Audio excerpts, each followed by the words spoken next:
This microwave oven is a truly remarkable feat of engineering. The rapid heating that makes microwaves popular is made possible by power provided from this vacuum tube. Now, if you picture a vacuum tube at all, it's likely in a radio like this. Inevitably, tiny transistors and microchips replace clunky vacuum tubes, but it's too soon to relegate them to the museum. Microchips can't easily replace tubes for producing power, for example, in heating food.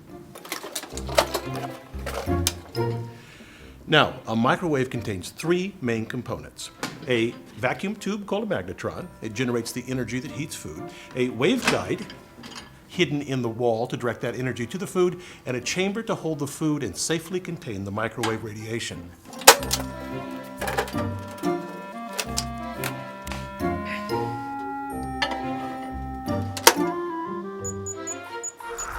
In principle, a microwave oven heats no differently than any other type of heat transfer. At a molecular level, heat is a transfer of energy that results in increased motion of the molecules in a substance. Since we aren't quantum-sized, we observe this increase in motion as a rise in temperature. In a traditional oven or stove, we heat food by placing a pan on a burner or in the oven where the walls radiate heat, which cooks the outside of the food. The insides cook when heat transfers from the surface of the food to its interior. In contrast, energy from the magnetron penetrates into the food, which means the whole mass of the food can be cooked simultaneously. How does it do this? Well, our food is filled with water, which is positively charged at one end and negative at the other. To give these molecules more energy, we expose it to electromagnetic waves that emanate from the tube. By definition, the waves have the electrical and magnetic fields that change direction rapidly. For this oven, the direction of the fields change 2.45 billion times per second.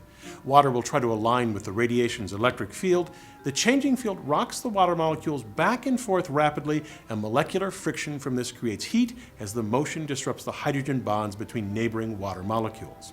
Now, you can get an idea of the wavelength of the energy emitted from the magnetron using cheese.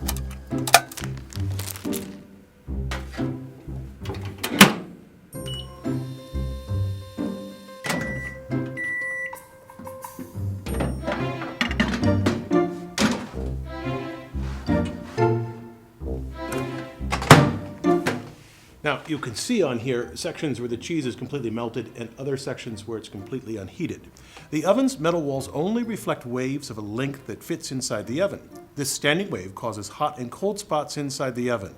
The three-dimensional pattern of waves is difficult to predict, but the principle can be seen by looking at the waves in a single dimension.